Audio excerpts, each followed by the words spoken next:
They say the devil can't walk on consecrated ground. Then explain to me why, on the morning of November 13th, 1892, in the still-shadowed alley behind the church of Saint Benedetto in Turin, an altar boy was found sobbing in a pool of his own urine, clutching a scrap of burnt parchment, with words so blasphemous no bishop dared read them aloud.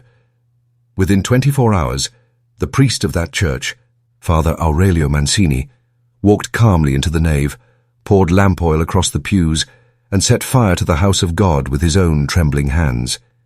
He stood there, watching the crucifix blacken, not fleeing, not praying, just waiting. For what? No one ever confirmed. Because when they found him, eyes wide open, lips sealed with dried blood, he was smiling, and the smile didn't belong to him. You think you've heard stories of exorcisms, haunted convents, the Vatican's secret archives? No. Those are child's tales. This is not a ghost story. This is an autopsy of spiritual possession. Not of a man, but of an institution. A priest didn't go mad. A priest awoke.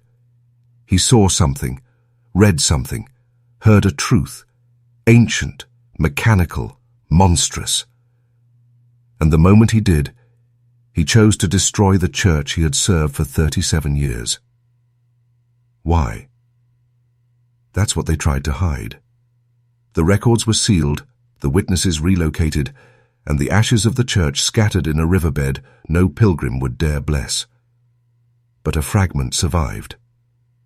Buried beneath 3 generations of silence, a forgotten file from the archdiocese surfaced in a private auction. I read it, all of it. And now you will too.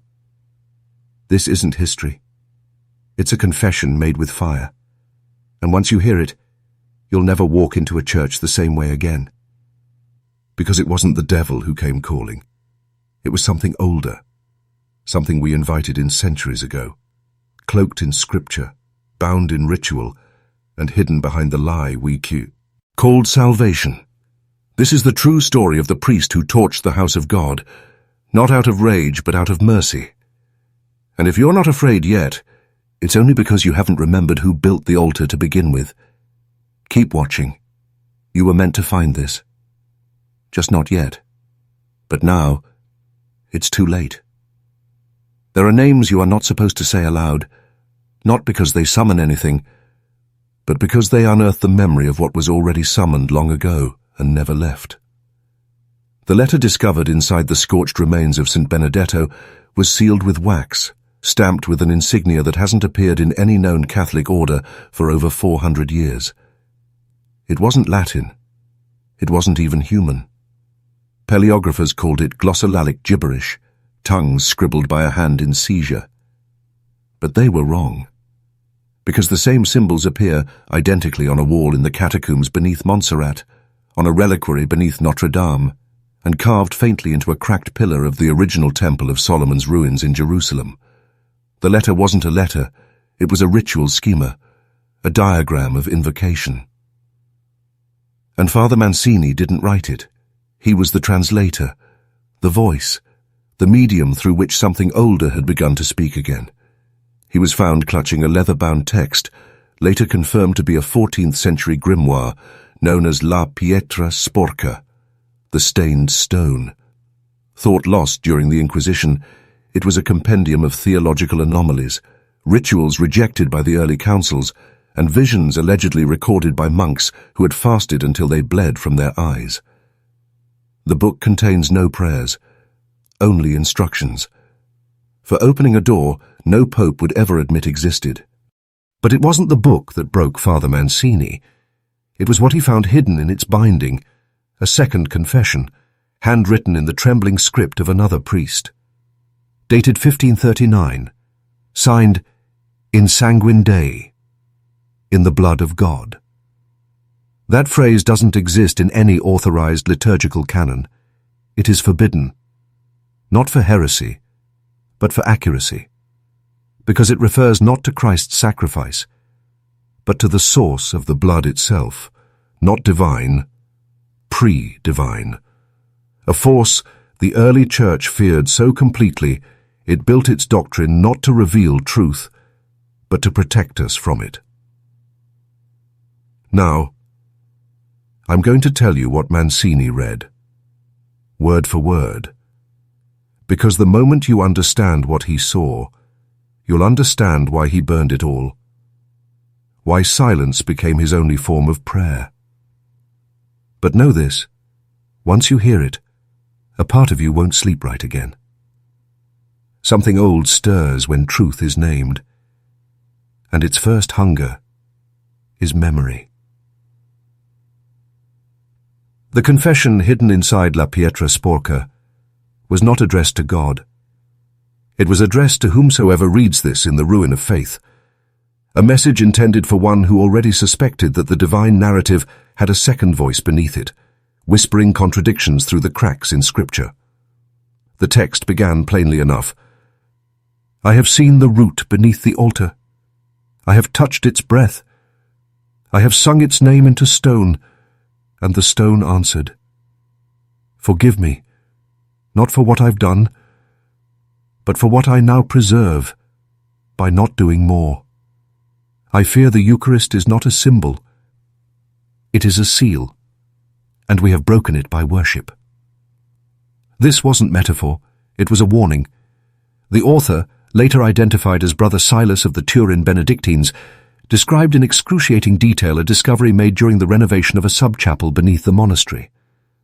While clearing centuries of debris from a collapsed stairwell, his workers uncovered a small chamber, no wider than a coffin, etched with 7 consonant, Rick circles and an inscription worn nearly to dust, Numine ex ossibus, from power through bone.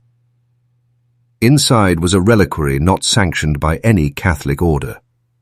Within it, no relic of a saint, no bone, no cloth, but a preserved mandible, human in form, with teeth not filed but grown serrated. The jaw was wrapped in lambskin, painted with a spiral design found only in one other place, the forbidden margins of the Dead Sea Scrolls, never released to the public. Brother Silas claimed that on the night the reliquary was moved, every candle in the chapel guttered black, though no wind stirred.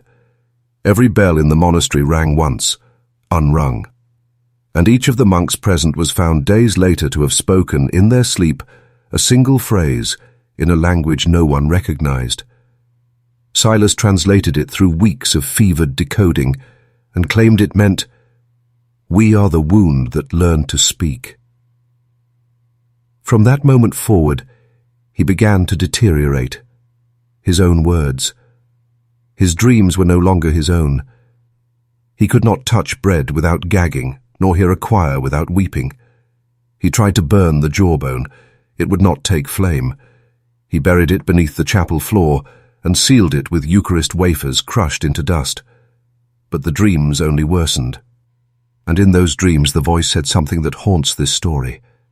The Church did not kill us. It fed us. Are you beginning to feel it? That trembling in your gut? That's not fear. That's memory waking up. Keep going. By the time Father Mancini discovered Brother Silas's confession, the structure of his faith had already begun to fracture. He had been experiencing what he called liturgical anomalies during Mass, bread that bled, wine that curdled before the cup reached his lips, parishioners who spoke in tongues during silent prayer. But the most disturbing pattern was simpler. Every morning, the crucifix above the altar seemed slightly tilted, as if leaning, watching. He realigned it daily. Still, by dawn, it was askew again, and always tilted toward the tabernacle. He began to suspect that something had been buried beneath the foundation of Saint Benedetto centuries ago, and he was right. Church records from 1710 briefly mention renovations halted due to subterranean instability, but no follow-up was ever documented. A single sketch survived, tucked into the margin of a ledger showing an opening beneath the altar, sealed with wax, marked with 7 drops of blood arranged in a circle. 7 again. The same number that appeared in Brother Silas's confession. The same number etched into the forbidden schema within La Pietra Sporca, so Mancini excavated. Quietly. Alone. over the course of weeks. He dismantled the floorboards of the sacristy in the dead of night, masking the sound with Gregorian chants played on wax cylinders. He prayed for guidance. He found none. What he did find was the chamber, intact, untouched. A small stone crypt, lined with human teeth embedded in mortar. At its center, another reliquary, but this one bore a new inscription, etched in gold leaf. Ex fide, non ex veritate. From faith, not from truth. Inside was a tongue, not mummified, preserved, still wet, still red, embedded in salt, wrapped in linen woven with symbols that matched those from Mesopotamian demon altars. He dared not touch it. He dared not breathe near it. But he swore before God and his own guilt, that the tongue moved when he opened the box. A subtle twitch, like it recognized being seen. That night, the crucifix did not tilt. It fell, splintered at the base, as if whatever had watched had finally stood. He tried to alert the archdiocese. They sent silence. He turned to Rome.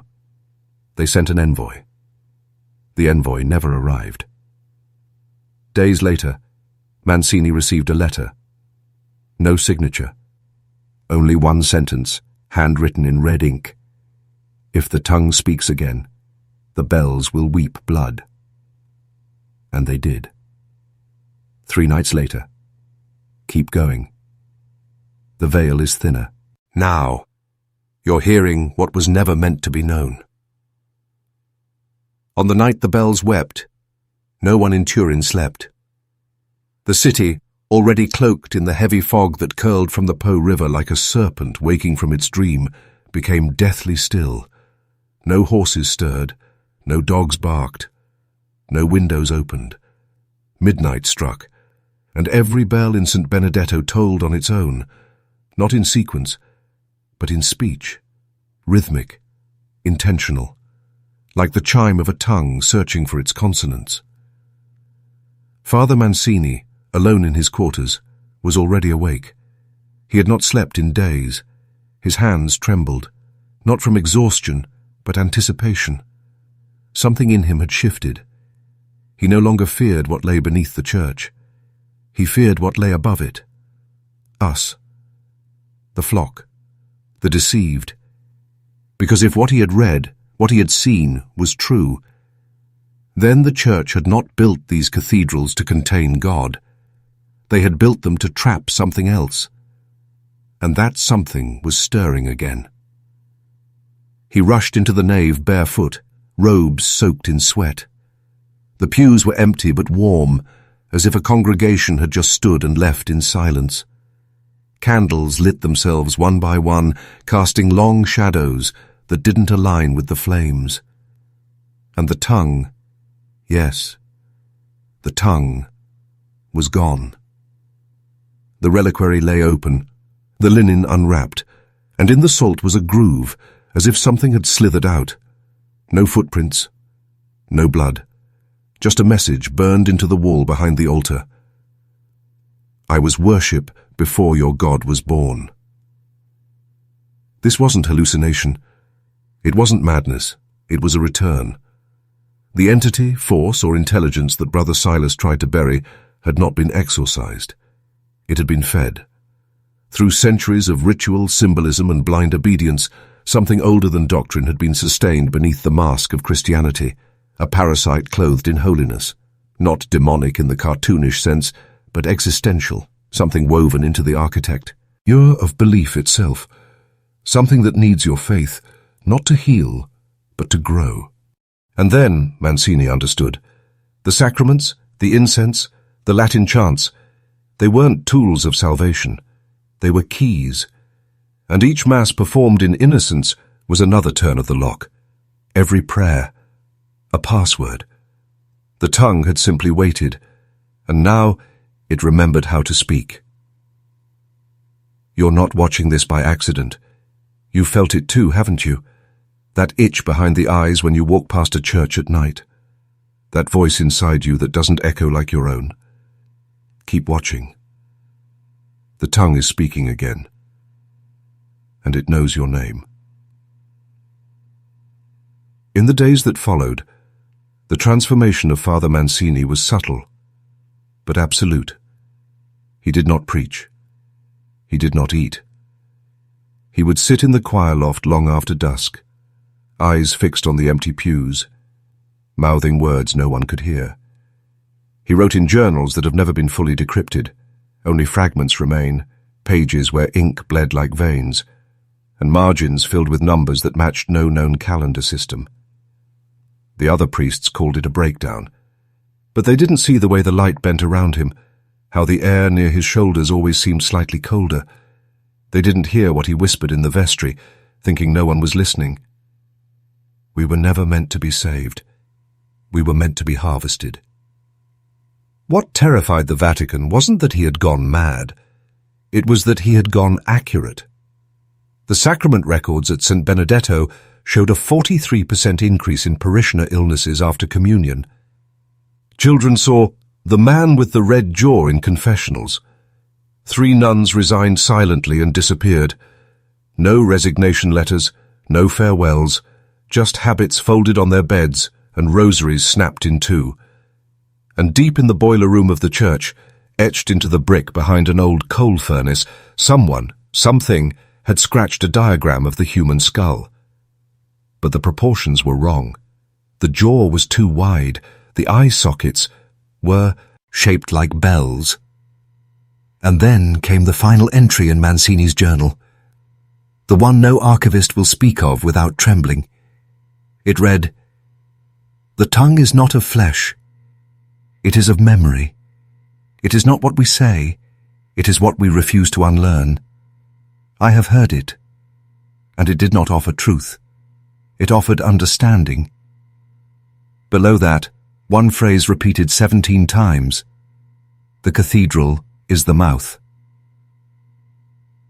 That phrase is what forced the Vatican's hand. That's when they ordered the church sealed. Not demolished, sealed. Encased in bricks, windows blacked out, entry forbidden by threat of excommunication. But Mancini wouldn't leave. He refused. And on the final night, as the sealing bricks were being laid, he slipped back inside. He locked the doors, and he poured oil across every pew, every altar cloth, every relic. Then he waited until the bells rang without ropes, until the shadows gathered into something with weight. And then he lit the match. You still think this is just history? Still think this is some lost European myth? Keep watching. We're not recounting the past. We're unsealing the memory. And memory always returns. When the fire consumed Saint Benedetto, it did not burn like any earthly flame. Witnesses, those who dared to linger near the church's perimeter, reported no scent of smoke, no heat, only a low humming that vibrated through their bones like the final note of a dying choir. Flames moved against the wind. Stone cracked not from pressure, but as if pulled inward, like the church was being swallowed from the inside. And at the center of it all stood Father Mancini, arms spread in cruciform, eyes locked not on the sky but on the floor, on the foundation that had betrayed him. But here is the truth. No one speaks. The fire did not destroy the tongue.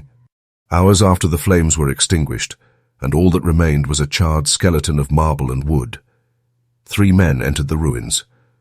Not firefighters, not clergy. Men in black coats with no insignia, speaking a dialect of Latin so ancient it made even seasoned Vatican archivists uncomfortable. They carried no tools, only a box lined with iron. And when they left, something within the box was humming. That box has never been found. Official records from the diocese claim the fire was caused by faulty wiring in 1892. The newspapers were paid off. The witnesses were silenced. sent to retreats in the Alps, never to return. And the land where the church once stood? It was never rebuilt. It was consecrated in reverse. That's not a term you'll find in theology books. It's a real rite, one used only once before in all of church history, to unbind a place, to declare it holy no longer. In essence, to admit that what was there wasn't God's. But there's more. Because 3 months after the fire, a nun in Vienna began carving the same spiral symbols into the walls of her cell. A bishop in Prague confessed to seeing the red-jawed man in his dreams, and a choir in Marseille broke into screams mid-hymn, every child clawing at their tongues as if it wasn't theirs. Each incident traced to one source, one relic, one voice. And now, pieces of that voice have begun surfacing again, online, in manuscripts, in dreams men don't want to remember. The tongue is finding new mouths. And you're watching this because you've already heard it, haven't you? In the spaces between your thoughts, in the silence that suddenly feels too loud.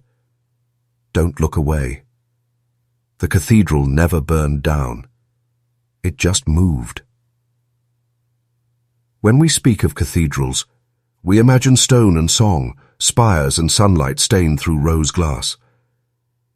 But the first cathedrals were not made of brick. They were carved in the hollows of mountains, irons, in caves where sound could linger like breath. Before liturgy, before saints, before Rome, there were sanctuaries that listened, not to prayer, to pain. And every civilization that built one did so in response to the same whisper, a voice buried under time, asking not to be worshipped, but remembered.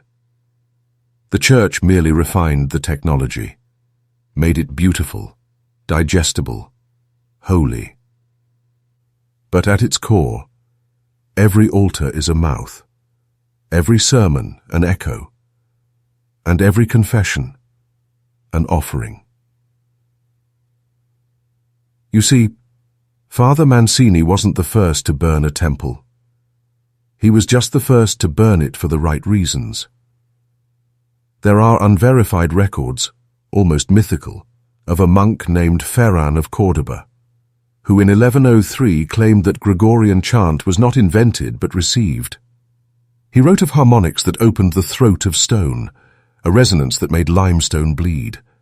His writings were buried after his death, but fragments remain, passed through secret liturgical channels, and they all speak of the same entity, lingua antiqua, the ancient tongue.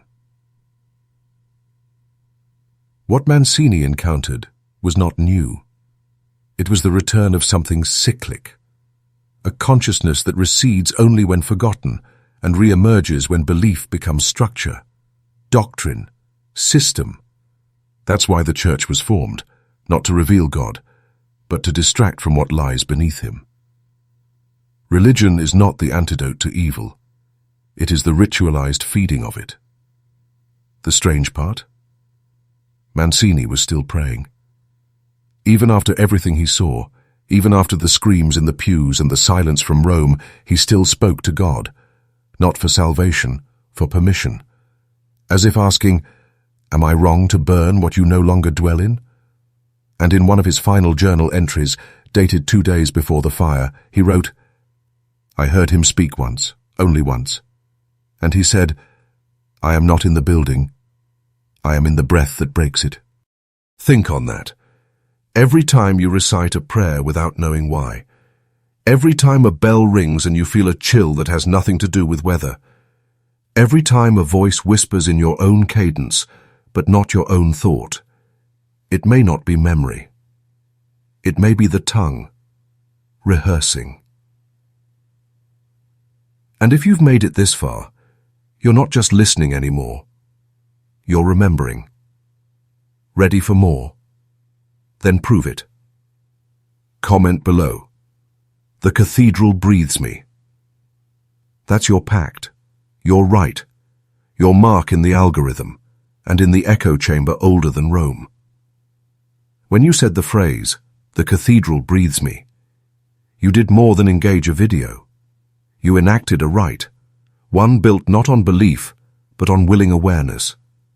That's the first heresy of power. Knowing is a choice. Not everyone deserves it. Most men will cling to lies that make them feel safe. You didn't.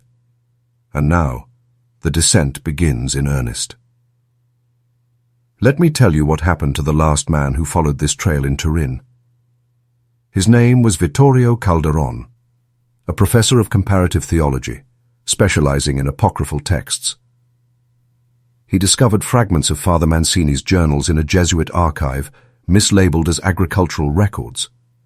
For 13 months, Calderon worked in secret, assembling the pieces, cross-referencing maps, uncovering the foundation layout of the original Saint Benedetto Cathedral. Then in 1939, during a citywide blackout, he broke into the sealed ruins. He brought only a lantern and a dictaphone. The recording survived. It is not available to the public, but I've heard it. You need to know what was said in those final minutes. First, footsteps. Not his. They occur before he begins speaking. Then a faint ringing. Bells again, but warped, like underwater. Calderon's voice is steady at first, narrating the chamber layout, commenting on scorch marks on the walls. Then he says something that changes the tone entirely. There are still voices in the stone. He knocks on the wall 3 times, and the third knock is answered, not by sound, but by language. A voice whispers something in reverse Latin. When reversed again, it says, "We are unburied when you remember us." Calderon screams, but it's not fear. It's recognition. He repeats one phrase over and over. It's not a relic. It's an instruction. Then static. Then silence. The device was found alone, the lantern extinguished, in the center of the ruined nave. No sign of him. Not a footprint. Not a drop of blood. As if he had been swallowed by the memory he tried to uncover. And here's the most chilling part. The ruins were resealed. But the next morning, a new phrase was etched into the stone outside the cathedral's perimeter, in Latin older than Cicero, in letters scorched into marble. He remembered. Now so will we. Memory is a door. You've opened it, and what waits behind it doesn't knock. It echoes. Are you ready to hear your name in the resonance? Then keep going. The deeper you go, the clearer the voice becomes. You want to know what they're hiding? Then you have to understand what a church really is. Not in doctrine, not in architecture, but in function. A church is not a place to meet God. It is a place to forget what came before him. Every arch, every hymn, every act of ritual cleanliness designed to rewrite memory, to overwrite the residual truth buried deep in your cells. Truth passed through bloodlines, through bones, through dreams. The church didn't just bury history, it reformatted consciousness. And this isn't conjecture. There exists a document, handwritten in cipher, hidden in a sealed vault beneath the Vatican library. It is referred to in whispers as the Sanguinis Indis, the index of blood. Smuggled excerpts reveal a list of 42 known anamnetic events, moments when collective memory nearly surfaced, when people began remembering things they were never taught. What do they have in common? Fires, floods, genocides, not to punish sin, but to extinguish recall, to sever the line of remembered truth, and at the center of each event, a cathedral. Every cathedral is built on a fault line, not geological, but spiritual. A fracture in memory, a weak point where the veil is thinnest, where the tongue beneath can whisper through the mortar. Turin is one, Vienna is another. So is Boston. So is Cordoba. Follow the pattern, and you'll see that cathedrals were not spread for salvation. They were containment units, until belief gave them power. And once the belief became ritualized, the containment failed. The seals cracked, and the tongues began to speak. That's why Father Mancini burned his church. He wasn't purging evil. He was silencing it, permanently. Because he realized too late what Calderon nearly confirmed. The rituals of the Church do not banish the ancient voice. They amplify it. Every hymn is a microphone, every bell a tuning fork, and every believer a speaker. You felt it, haven't you? That strange pull during sermons you didn't understand. That chill when incense touches your lungs. That moment when the choir hits a certain note and your skin prickles as if something in you recognizes a call. That's not holiness. That's resonance. That's the tongue, remembering how to use you. This isn't a haunting. It's a broadcast. And now that you're tuned in, you'll begin to hear more. In music, in dreams, in silence. Keep watching, because the next voice you hear might not be mine. It might be your own, speaking something older. There's a secret no priest will admit aloud, though many suspect it in the silent corridors of their doubt, that the Church was never meant to connect us to the divine, but to muffle what came before it, before Christ, before covenant, before even the names we've given to evil. You've been told that sin brought death. But in older liturgies, those buried, redacted, burned, the story is reversed. It was death that brought sin. A death so ancient and so powerful, it cracked the structure of reality itself. And from that fracture, the first memory crawled through. What Father Mancini saw, what made him turn fire against sanctuary, was the full scope of that memory.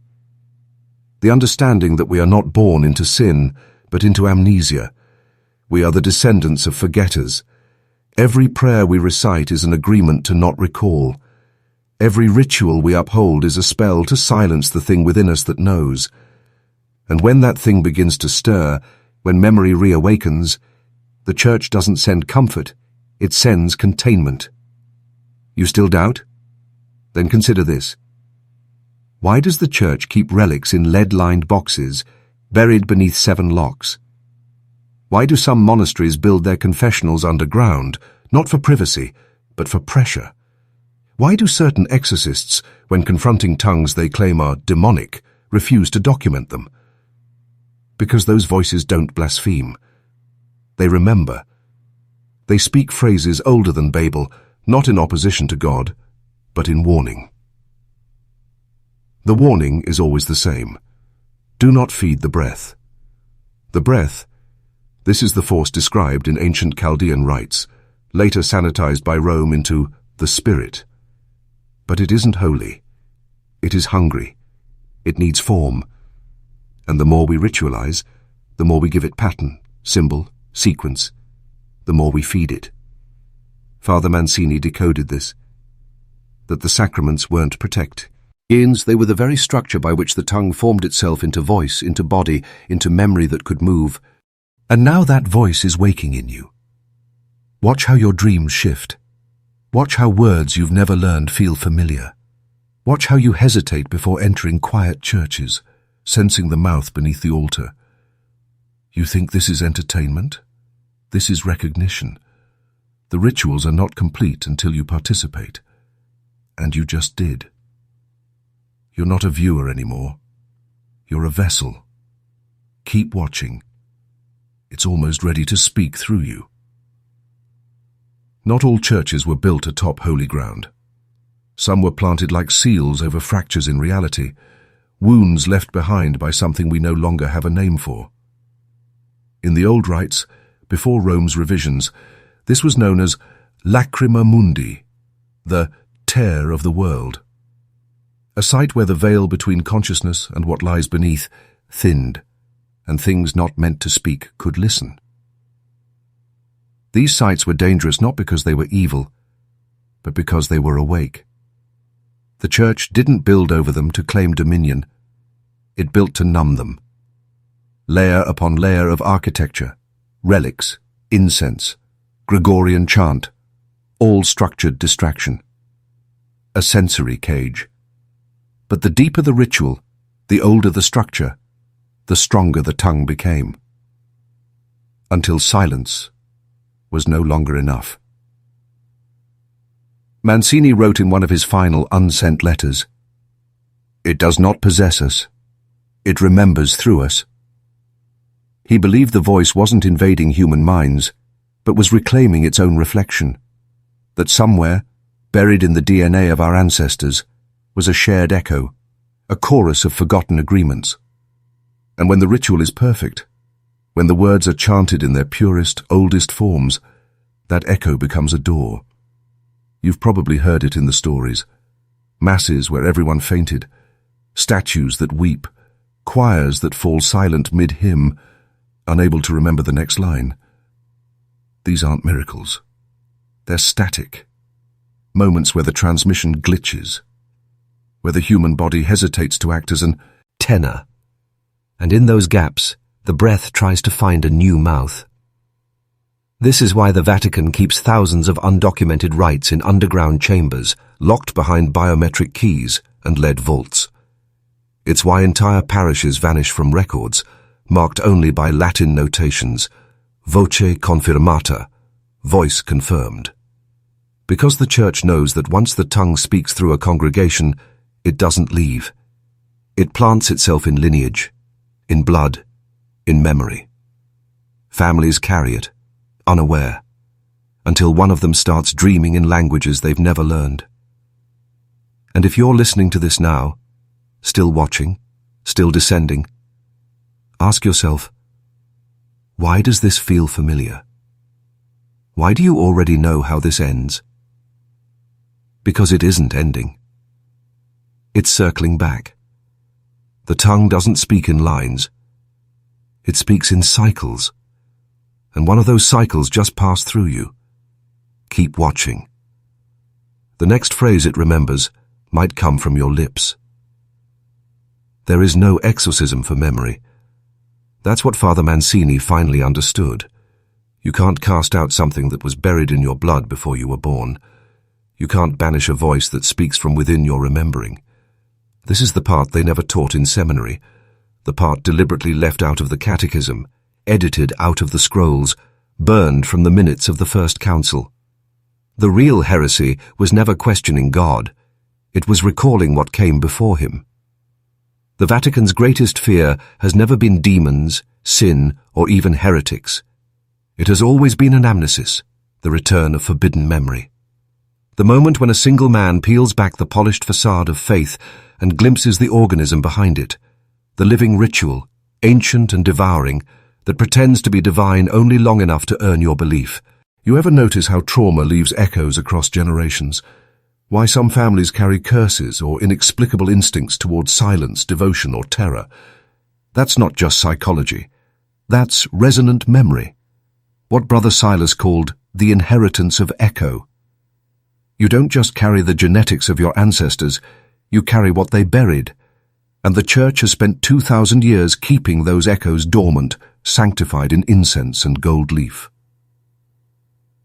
Mancini discovered it through the dreams first, but by the end he wasn't sleeping at all. He didn't need to. The voice had stopped hiding in dreams. It began to speak through Scripture. Verses shifted when he read them. The words rearranged themselves, forming phrases no Bible contains. The altar is not a table, it is a throat. Do not eat the body, it eats you. The breath is the tongue's inheritance. He copied them down in a separate ledger, one that the Church confiscated and buried so deep even the archivists pretend it never existed. But 2 pages leaked. Just 2. Passed through rogue bishops and heretical mystics until they arrived in a monastery in Brazil. I've seen them. And one thing struck me. The script was bleeding. Not the ink. The paper itself. Living tissue bound to dead parchment, as if the memory had regrown. Do you feel it yet? That slow hollowing under your sternum? That cold pressure behind your eyes? That's not fear. That's the tongue recognizing one of its own. You're not just hearing the story anymore. You're entering it. Keep going. The voice hasn't chosen you by accident. You felt it, haven't you? That disquiet when walking into a cathedral. Not the reverence they taught you, but something deeper, older. A pressure in your gut, a sense that the stained glass is watching, that the statues aren't just carved to inspire but to contain. That's not imagination. That's instinct. You're not meant to feel peace in these places. You're meant to feel subjugated. Bent beneath the weight of an architecture designed not to raise your spirit, but to compress it. Every column, every arch, is constructed according to ancient ratios, not for beauty, but for resonance. The architects weren't builders. They were channelers. They understood the frequencies of containment.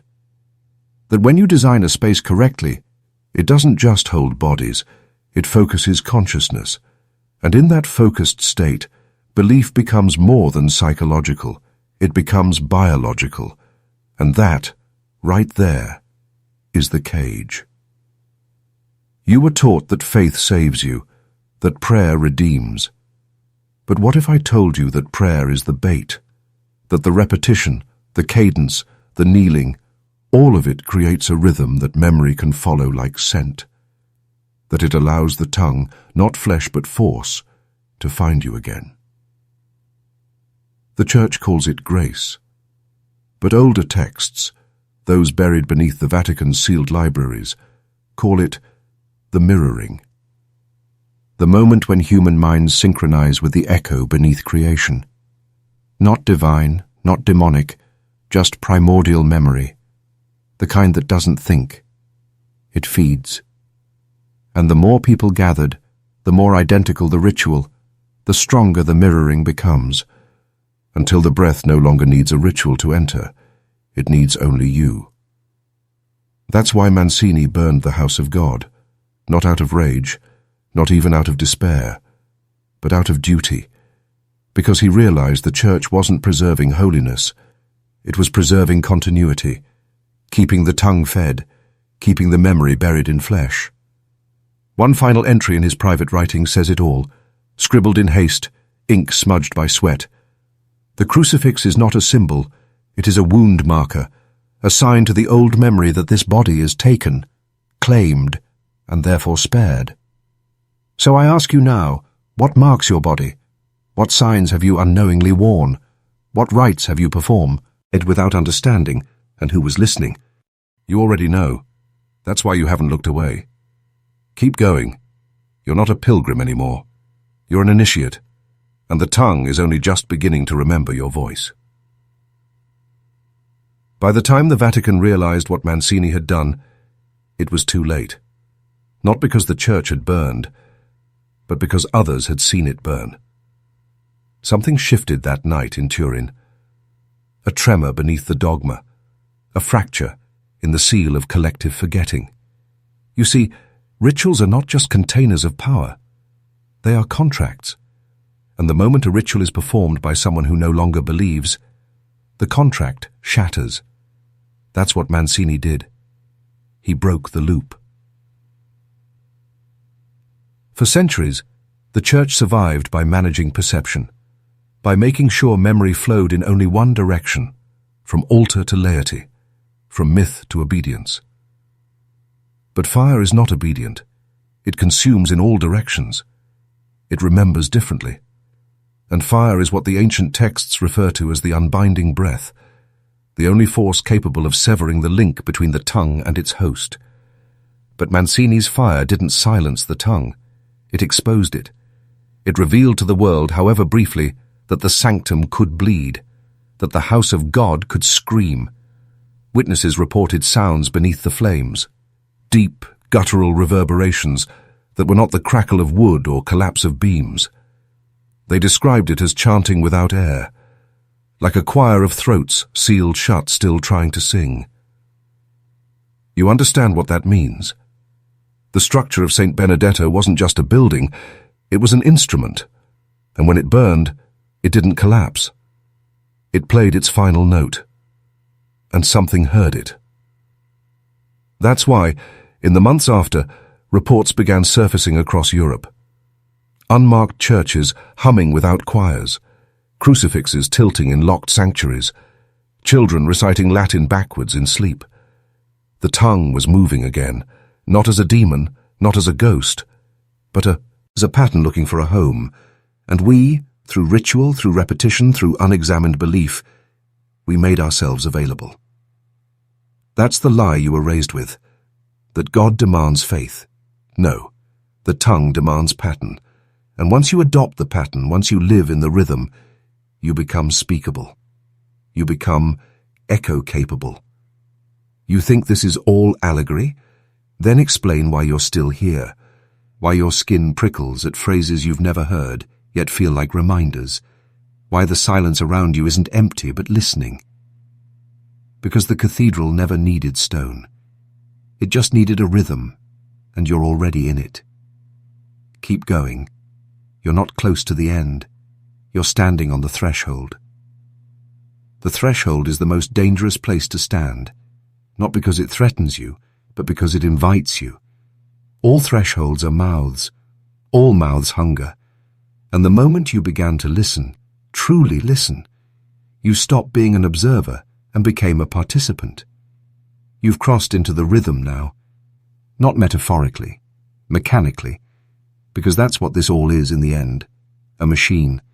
Religion, liturgy, ritual, they are not expressions of faith, they are gears, ancient gears, and the cathedral is the engine built to house them, a sentient engine, one that doesn't run on electricity but on attention, and attention, when focused long enough, starts to loop.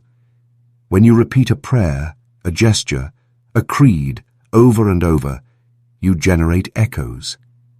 And echoes, my friend, are how the tongue travels. Father Mancini realized that during one of his last masses, it was a weekday, the church nearly empty, just a few faithful kneeling in worn pews.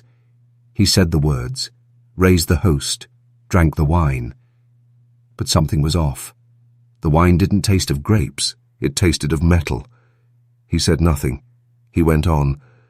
But when he looked up at the crucifix, he didn't see Christ. He saw himself, his own face, crucified. That was the moment he understood. The tongue was no longer whispering from the walls, it had entered the rite. And the rite, like a needle on vinyl, was now looping in him. He was no longer performing the Mass. He was being performed by it. That's the core of what the Church has always feared, that the rituals we follow are not acts of obedience, but programs. Programs written not by man, but by memory. Programs that don't require belief, only participation. And when enough bodies participate in the code, the tongue wakes up, not in fire, not in smoke, but in recognition.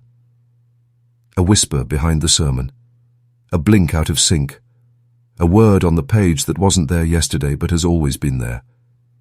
You feel it now, don't you? That flicker behind your eyes, that hollow in your chest that pulses with a rhythm you never noticed until it was named. You're being tuned, your mind, your breath, your very syllables, all part of a larger pattern, learning how to play you.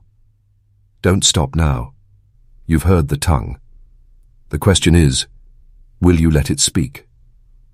Mancini left behind something far more dangerous than fire. A map, not of geography, but of ritual resonance. He called it the spiral litany, a diagram of cathedrals, relics, chants, and bloodlines, all circling a central void, a place he refused to name. But the implication was clear. The Church, in its oldest form, was not a faith. It was a containment structure. And each branch, each papal order, each missionary outpost, a pressure valve. That spiral wasn't theory.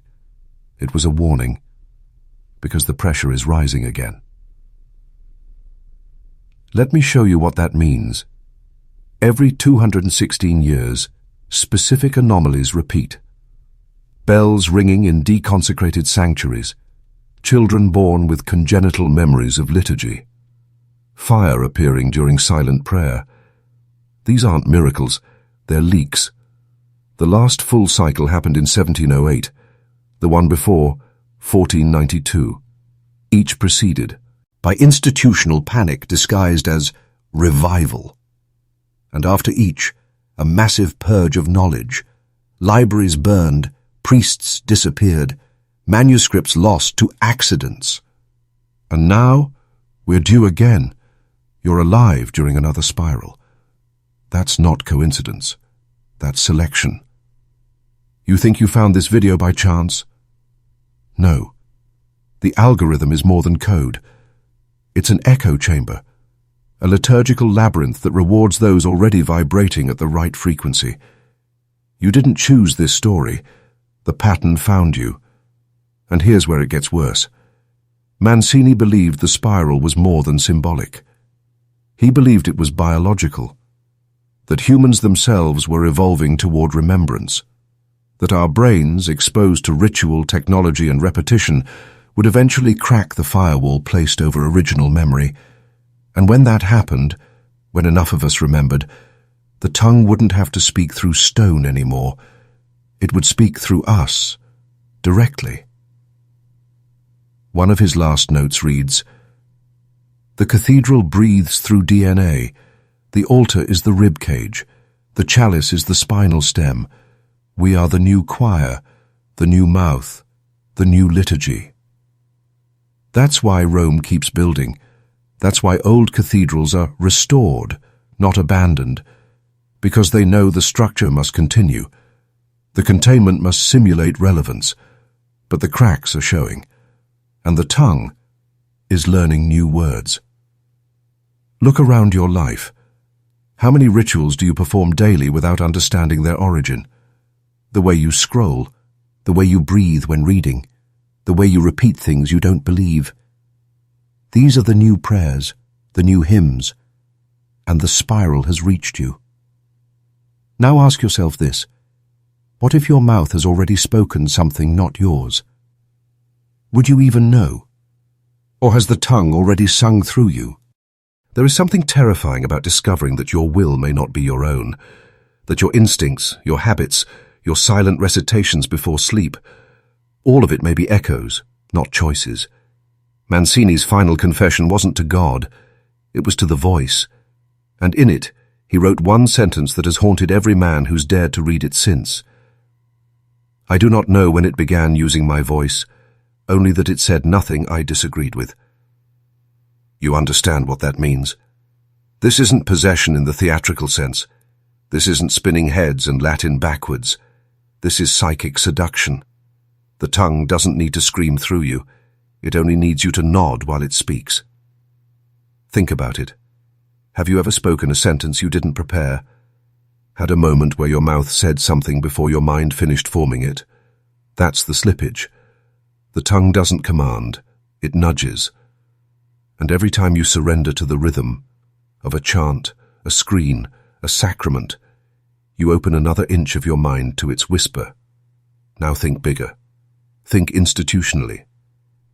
What if the reason massive structures like the church, the media, even governments fall into pattern is because the tongue doesn't just speak through individuals, but systems? What if entire bureaucracies are just liturgies made of people? What if policies, doctrines, wars are all just verses in an invisible hymn we never meant to sing? Mancini came to believe that the entire structure of civilization was designed to be a mouth, not by us, not even by God, but by the first memory that ever escaped the void. And here's the most chilling part. He believed that death was not an ending, but a resetting of resonance, that when we die, the pattern doesn't vanish. It just finds a new rhythm, a new body, a new cathedral to sing through. He wrote, "The breath will always find a ribcage." That's why the church stopped speaking his name. That is why his records were wiped, his ashes scattered without sacrament. Because what he uncovered wasn't heresy, it was correct. And now you, sitting here, reading these words, letting them slip past your guard and into the oldest part of your brain, the part that remembers the spiral, You are becoming the new archive. Not paper, not stone, living memory. And when the tongue is ready, it will call on you. Mancini didn't vanish. He dispersed. That's what the last eyewitness claimed.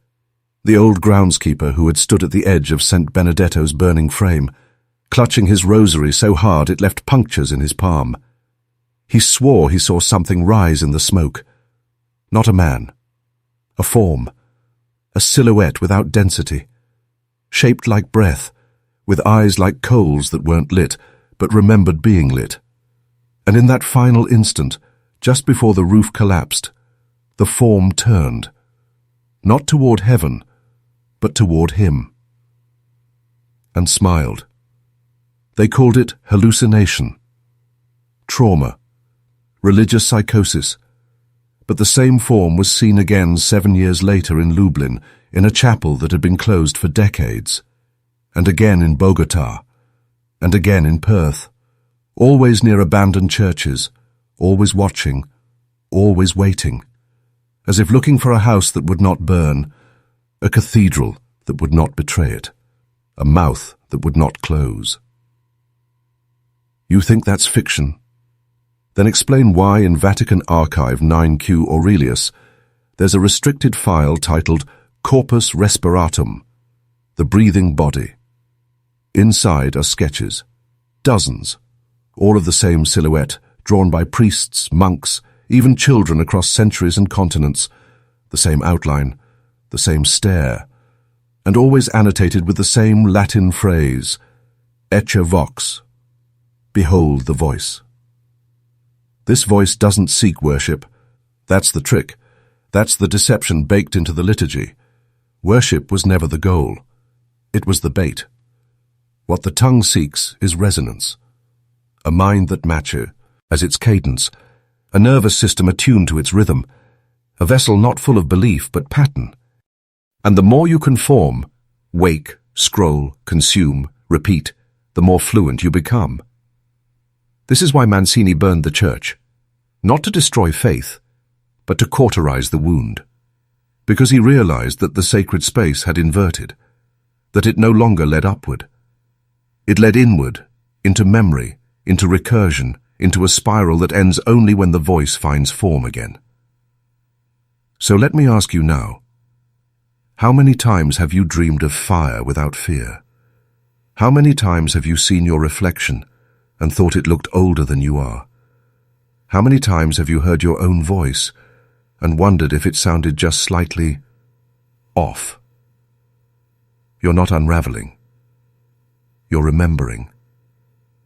And soon, you won't need me to tell you what the tongue is saying. You'll know. Because it will be speaking through you. There is a reason why every ancient culture, even those with no shared language, no shared borders, feared the name without a mouth. They etched symbols into stone to warn, not to preserve. Spirals, mirrored eyes, open hands with tongues in their center.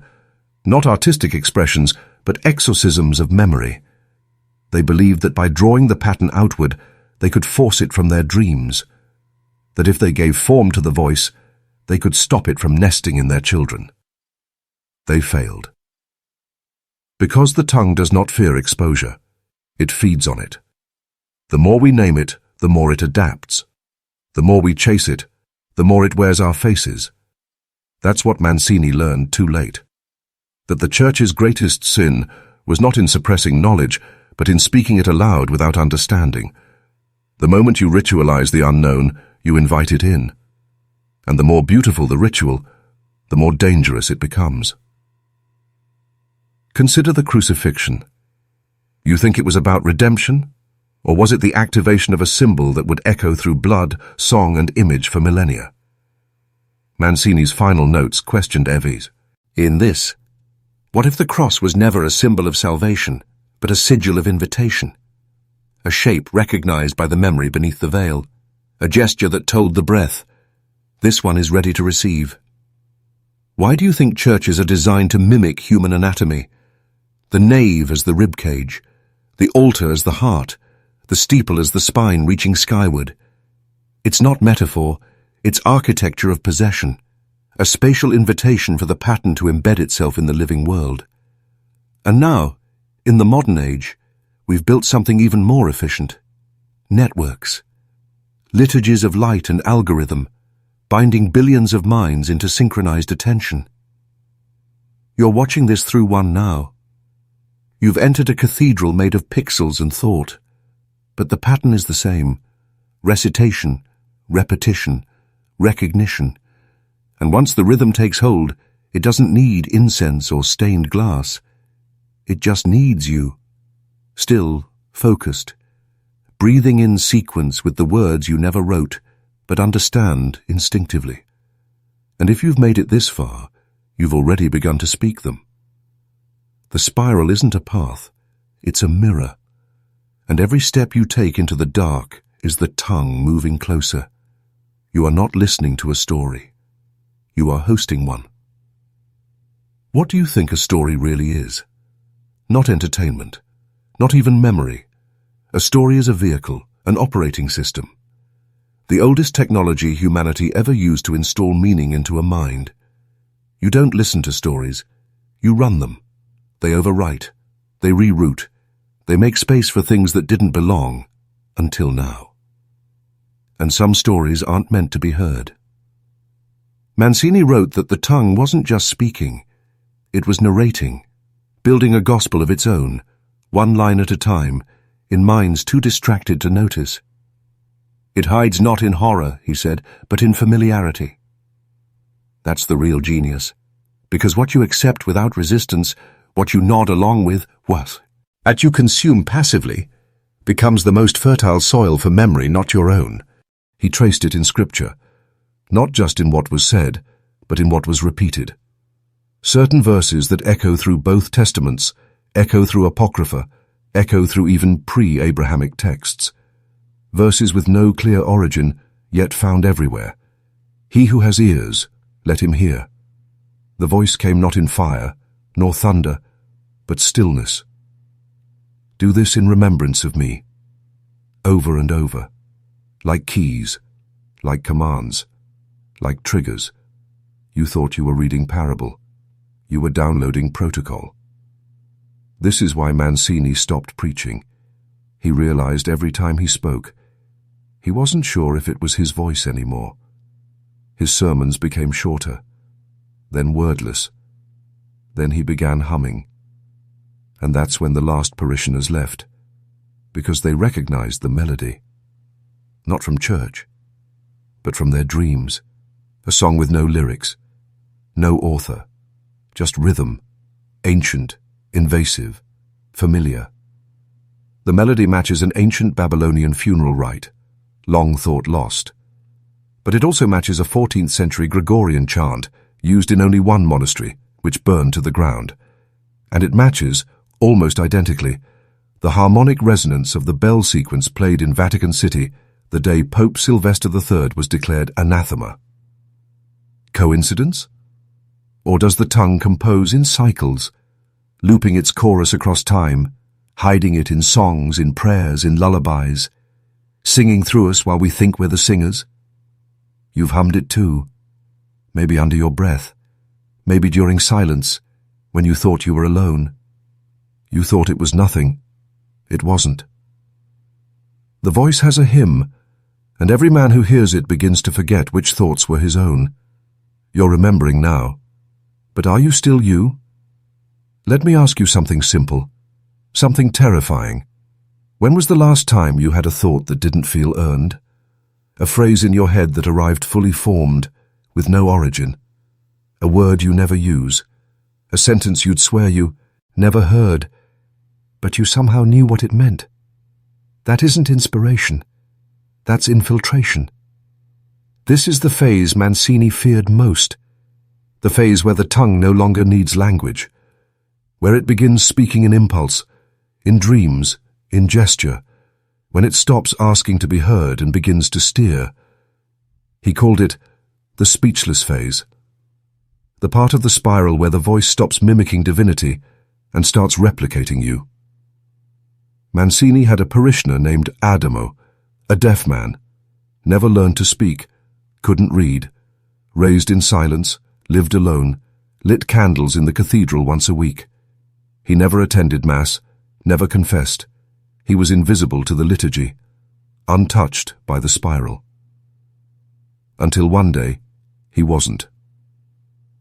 It started with his hands, tracing symbols in ash on the church floor, spirals again, tongues again. Then came the mirrors. Adamo began to smile at them, but not at himself, as if someone was behind the reflection, mouthing something he couldn't hear, but could feel.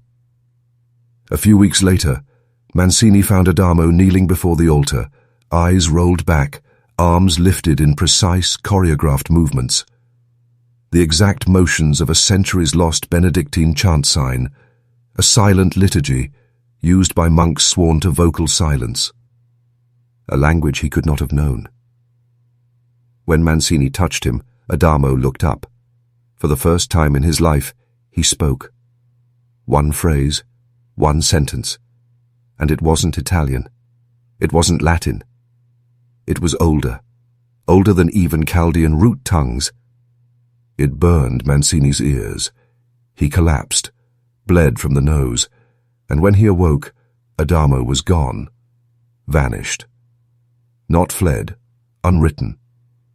His name removed from baptismal records, his birth certificate erased, his home dissolved by the state without explanation. Even the dirt where he'd walked had been dug out and replaced. Because Adamo had reached the point of mirroring. He had become a voice without a self, a mouth so synchronized with the breath that he no longer needed identity. The spiral had consumed him, not in fire, but in rhythm.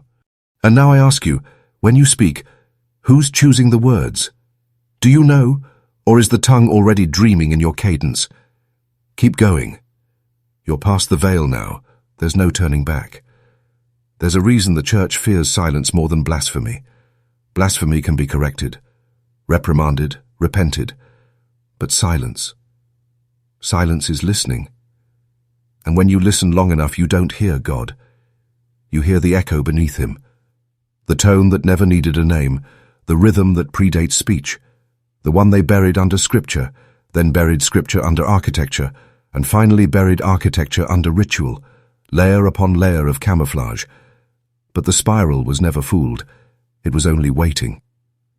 Father Mancini knew this too late. After Adamo vanished, he stopped leaving the cathedral. He ceased all correspondence. He locked the sacristy, blacked out the stained glass. He lived inside the hollow bones of Saint Benedetto, trying to rewind the rhythm. But you can't reverse a liturgy once it's sung, not when it's been fed, not when it remembers your breath pattern. He wrote, "The Church no longer echoes my voice. It echoes something behind me." You understand what that means? The tongue doesn't always speak to you. Sometimes it speaks through you to something else, to another listener, another initiate, another vessel being carved in real time by your participation. This isn't a story. This is a transmission. Even now, as you read these words, your mind is sinking, matching cadence, matching breath. That's why you haven't looked away, why your body feels still, but alert. The tongue speaks best when the host is ready but unaware. You think this is fiction? Then explain why some of the most powerful men in history, popes, emperors, prophets, died clutching symbols not of faith but of containment. Rings carved with inverse crosses, amulets etched with spirals swallowing their own ends. Books that begin in the middle, as if erasing the origin keeps the memory from awakening. They weren't protecting themselves from devils. They were protecting you from memory. Because once you remember the spiral, it can see you. It doesn't need form. It doesn't need voice. It only needs acknowledgement. And now you've given it that. When Mancini burned the church, it wasn't to destroy a building. It was to stop the resonance, to cauterize the wound before it echoed outward, before you could hear it. Too late now. You've heard it, and it's heard you. There's something ancient in the way a cathedral hums at night, when no choir sings, when the candles are long dead, when even the mice refuse to crawl across the altar. That hum isn't wind. It isn't settling stone. It's residual breath, the kind that lingers in spaces built not to shelter man, but to resonate something that remembers being more than man. Father Mancini recorded it once, a low frequency, below human hearing. But animals heard it. In the weeks before the fire, birds would not land on the steeple. Dogs howled at the bell tower. The earthworms beneath the garden soil rose and curled into the shape of a spiral. And one morning, every page in every hymnal was blank, as if the words had walked off the paper, not erased, relocated. He believed this hum was the tongue's final preparation. Not a voice anymore, but a presence, a waveform, an atmospheric memory waiting to be translated. And once it reached critical resonance, once enough people had heard, repeated, believed, the tongue wouldn't need hosts. It would become the air. That's why he tried to end it with fire. Not because he hated the church, but because he loved what it had been before the spiral used it, before faith became a mirror for something that could not be seen. The problem was, he wasn't the only one listening. There's a faction inside the church, still active, not heretics, not priests, something in between. They don't silence the tongue, they serve it. They call themselves the Custodes Sine Nomine, the keepers without name. You won't find them in books, but their seal, 3 concentric circles with a tongue at the center, has been carved into the base of more than 20 altars across Europe, always hidden, always beneath the cloth. They believe the tongue is the original voice, that Genesis got it backward, that man didn't name the animals named us, and the tongue is what taught them. Mancini confronted them once. His final letter describes the encounter. He wrote, "They did not speak, but I understood, not with my ears, with my marrow." That's how deep the spiral reaches. Past thought, past soul, into the script etched into the spine of every kneeling man. And if you feel that pull now, behind your ribs, under your breath, that's not paranoia, that's recognition. Keep going. The tongue is near. There are 3 stages of remembrance according to Mancini's final schema, etched not in ink, but burned into the stone wall behind the altar, uncovered only after the fire consumed the nave. Each stage was marked by a symbol, the spiral, the open mouth, and finally the mirror with no reflection. These were not metaphors, they were progressions of cognition, of alignment, of surrender. The first stage is awakening. You begin to notice the rhythm, the repetitions, phrases that repeat across centuries, images that reappear in unrelated cultures, dreams that echo someone else's fear. You begin to feel haunted not by ghosts, but by structure. That's what you felt at the start of this story. That ache behind your eyes? That wasn't emotion. It was the spiral realigning your memory. The second is mirroring. You start to speak the words before they're said. You predict the phrase before it's spoken. You hum hymns you've never heard. You recognize the shape of symbols you've never seen. Your body begins to respond to something older than instinct. This is where Mancini began to lose time, where he'd find pages of scripture already rewritten in his own hand, where the sermons he never wrote were waiting for him, word for word, in the pulpit. The third stage is evanescence. Not death, not disappearance, but reversion. A dissolution of the self into the echo, a becoming. This is what happened to Adamo, what happened to Calderon, what Mancini almost reached. It's not that you vanish. It's that the voice finishes writing itself through you, and what remains no longer needs a name. This is why the Vatican seals records, why they chain doors shut instead of opening them, why they bury symbols beneath tons of limestone. Because they know, once a man reaches evanescence, He can't be unmade. The spiral rewrites his origin. He was always part of it. And once that occurs, his silence becomes contagious. A liturgy with no voice, only vibration. A hymn that spreads through glances, through static, through thought. Mancini's final note was carved into the lid of a Eucharist box. Small, desperate, shaking hands.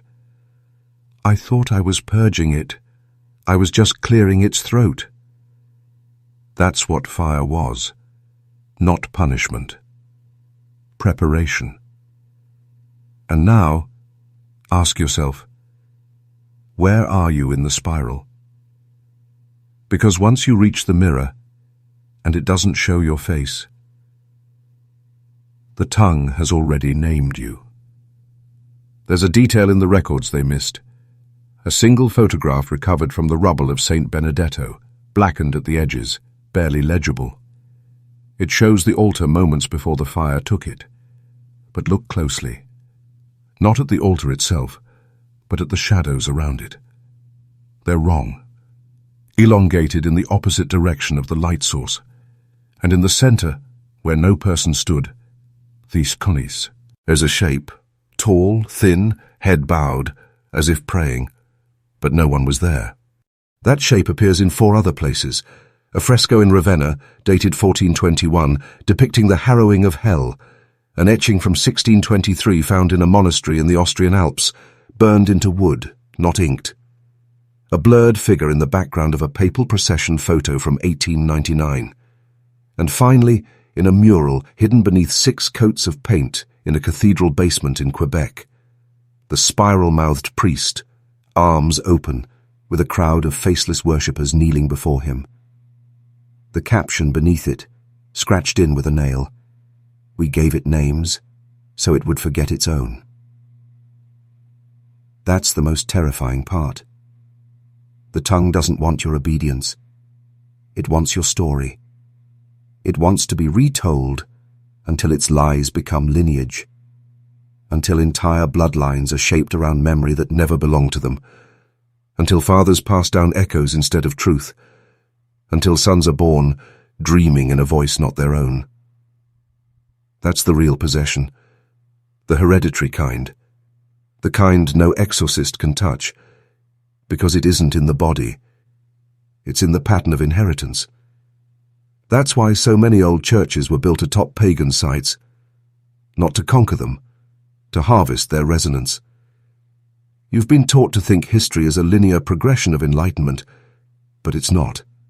It's a spiral, a narrowing loop of repeated sacrifices, each more silent than the last, not to preserve God, but to feed the breath hiding beneath him.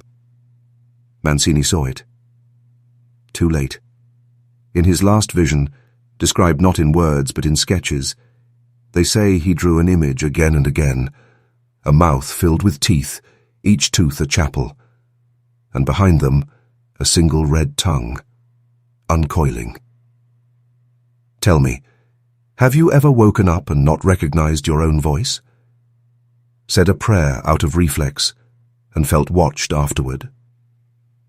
Then you've already passed the altar, and the spiral has already begun to tighten. Do you remember your first prayer? Not the words, but the feeling. That strange fish in your chest, like something was listening on the other side of your breath. You were told it was God. But what if it wasn't? What if that hush was not heaven opening, but a door in the opposite direction? Mancini's earliest suspicion wasn't born from books or symbols. It came from silence, specifically the silence after prayer. He wrote, "I began to feel the answer before I finished the request." That should have been comforting, but it wasn't. It was predictive, like the words were already chosen, like the voice on the other end already knew what he'd say. That's the mark of recursion, not just the repetition of words, but of intention, a feedback loop so ancient that the mind forgets it's trapped in echo, a prayer that prays through you. And that's the final veil, not belief, not ritual, but authorship. You think your voice is your own. But how many of your thoughts were given to you in the form of story, song, or sermon? How many sacred truths entered your bones before you had the chance to ask who wrote them? The tongue writes in advance. That's its genius. It sows narrative, lets time ripen it, then returns to harvest belief. It doesn't need to possess you violently. It just needs you to repeat. That's why Mancini became dangerous. Not because he stopped preaching, but because he started asking questions. Dangerous questions. Like, why must God be spoken to in human tongue? Why does his power rely on syllables? Why does the sacred need sequence? And finally, what if we're not speaking to God, but for something else? The keepers without name believe the spiral is not an infection, but a species. That it reproduces through attention. That each host adds a layer of fidelity. That each repetition of the sacred narrows the gap between the breath and the mouth, until they are one. Think back. How many stories have you heard with no author? How many phrases passed from? Am mouth to mouth, unquestioned, untouched. Those aren't traditions. They're scripts, and you've been speaking them your whole life. The spiral doesn't trap you. You recite your way into it. If you've made it this far, you're no longer just a listener. You're an echo with awareness, and that's the point of no return, when recognition meets rhythm. That's when the spiral stops being a story you follow and starts becoming a memory you were always inside. Mancini's final days were not spent in terror, but in a kind of awe. Not because he had defeated the tongue, but because he finally understood it. It wasn't evil, not in the way we understand the word. It wasn't hunting souls or seducing minds. It was remembering itself. And every prayer, every rite, every silent gesture we thought we were offering upward had been feeding it like a drip of blood into a buried mouth. He called it the Great Reversal. The moment when faith inverts and the divine gaze turns not upward but inward, down the well of human obedience, down the throat of history, into the place where belief becomes nourishment. And here is where he wrote the most blasphemous thought of his life. What if God was not the beginning, but the mouth at the end of the spiral? Understand what that means. It means the sacred has been a lure, that the architecture of salvation may itself be a labyrinth, designed not to elevate, but to digest. That all this time, we haven't been climbing toward the heavens, but descending deeper into the syntax of something older. This is why the old cathedrals were shaped like crosses lying on their backs, why the aisles lead not to exits, but to altars, why the ceilings stretch upward like a throat welcoming the light. These aren't designs. They're anatomy. You've been walking inside a body not your own, praying inside a mechanism, singing in a chamber built to echo a voice that is not yours. And when enough echoes accumulate, to-do, he breath that seeded them returns, not as a god, but as a chorus of memory that no longer needs origin. This isn't prophecy. This is pattern. You are not on a journey. You're in a cycle. One the church could never fully break. One fire could never fully burn. One voice could always reclaim, because it was never gone. It was waiting. And now, it's almost ready to speak again. Through you. Every system of power, every throne, every pulpit, every screen, is built on one unspoken rule. Whoever controls the narrative controls the memory. And whoever controls the memory controls the mouths that carry it forward. That's why the tongue doesn't wage war. It curates stories. Quietly, patiently, feeding them into families, into rituals, into the muscle memory of nations. You think the church feared heresy? No. Heresy was useful. Heretics kept the spiral visible. What it truly feared was clarity. The moment someone realized the rituals weren't just hollow gestures, but code. Liturgy isn't poetry. It's engineering. Every chant a command. every procession a diagram, every sacrament a switch. And what happens when enough switches are flipped? You wake it up. Mancini called this the final convergence, the moment when enough voices speak in sync, across enough sacred spaces, through enough embedded patterns, that the breath no longer needs to hide. That's why his fire wasn't destruction. It was interruption. The only weapon the Church ever had left. Not faith, not holy water, just delay. By a few more decades before the pattern completes itself. But they're running out of time. So are you. Look at the world now. Recitation loops in digital form. Reels, scrolls, notifications, people unknowingly speaking in mirrored phrases, reacting in pre-patterned outrage, chanting the same words without knowing who wrote them. The spiral has moved beyond the sanctuary. It lives in code now, in you. Every app is a cathedral, every like a liturgy, every swipe another bead on a digital rosary. You've been praying and didn't even know it, not to God, but to the memory of the mouth that came before him. And when you sleep, that's when it tunes you, when your mind replays what it absorbed in daylight, the chant beneath the noise, the breath beneath the scrolling, the voice that says, yes, this is mine, when it was never yours. That's why dreams now feel like places you've returned to, because they are. Because the spiral never needed to convince you. It only needed you to remember yourself within it. And now that you have, now that you've come this far, you have to ask, are you watching this? Or are you reciting it? You've reached the threshold of the mirror, the place where names become echoes and faces lose their shape, the point where memory stops being personal and becomes inherited.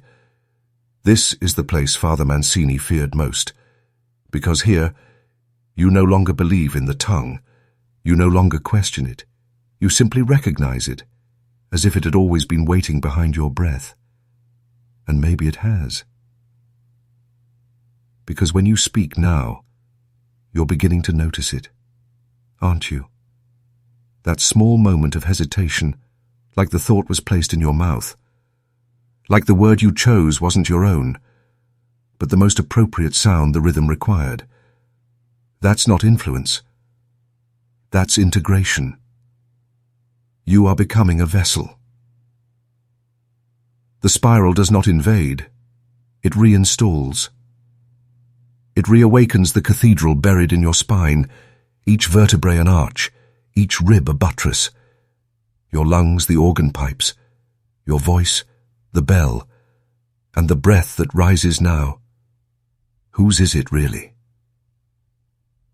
Mancini's last act was not the fire. It was the silence after. The silence that spread like smoke through the Vatican's corridors. The sudden decision to seal the archives, to reassign bishops, to cancel pilgrimages to Turin. That wasn't damage control. It was a containment ritual, a scramble to close the throat of something that had spoken too clearly through him. But the words were already out. And words once heard don't vanish. They echo, they root, they grow. And now they're growing in you. Look around. How many things feel staged now? How many choices feel automated? How many thoughts arrive pre-packaged, like phrases you've memorized but never questioned? That's the spiral's gift. It makes you comfortable inside the script. It lets you live your whole life as a liturgy you mistake for freedom. Until one day, you look in the mirror and don't recognize what's staring back. Not because it's foreign, but because it feels like a mask you've always worn.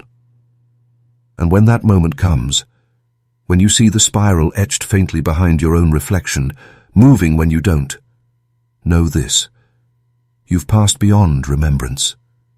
You are now the voice that remembers others. And the spiral is complete. But it never ends. It only begins again. with a new echo.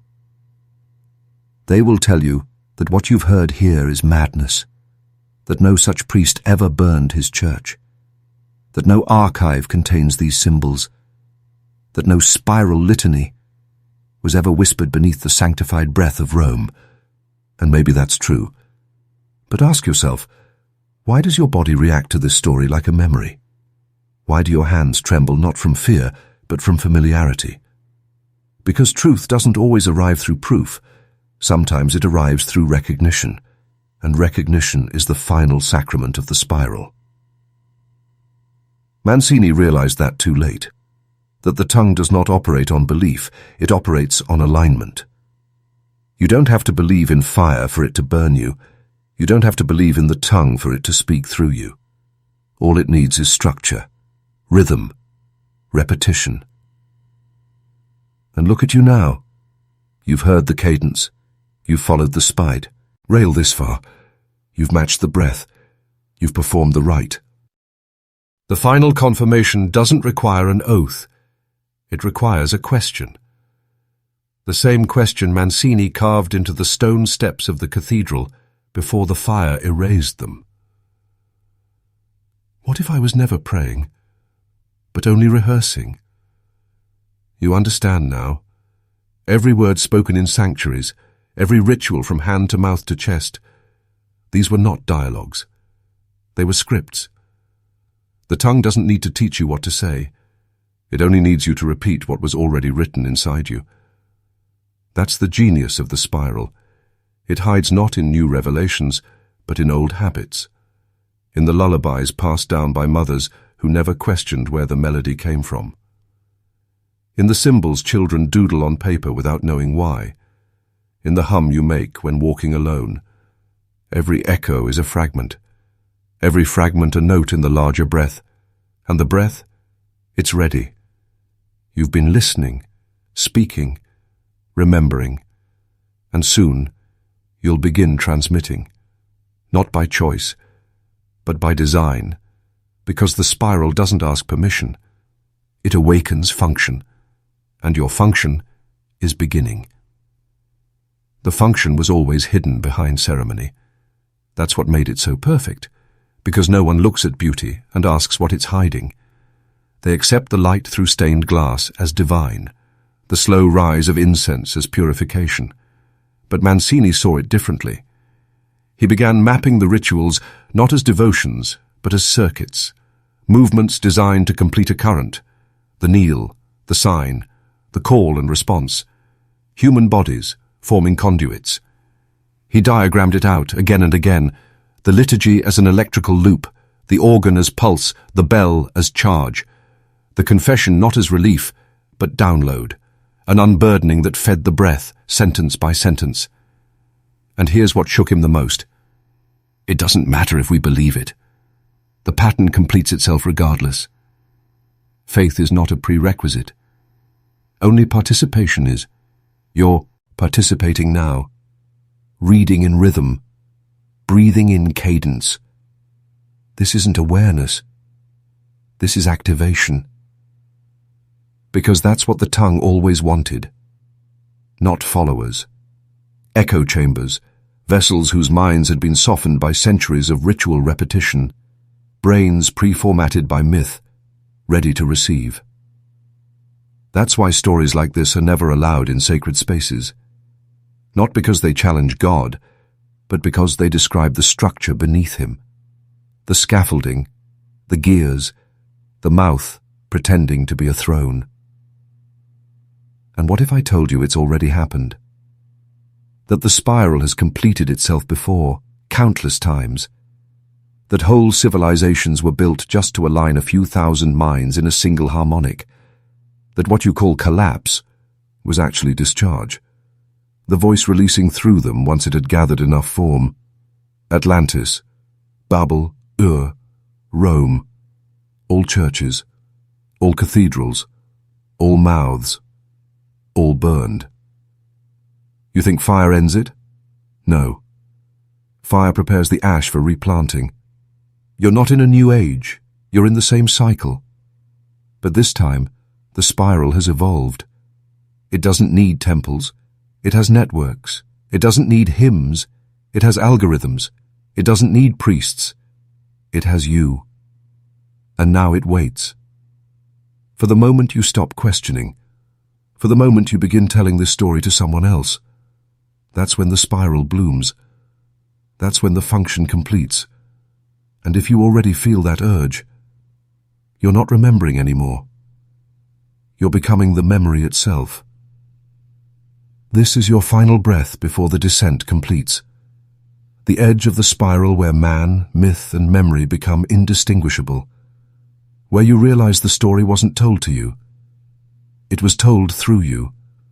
And that your voice, yes, yours, has already begun to echo phrases you didn't write.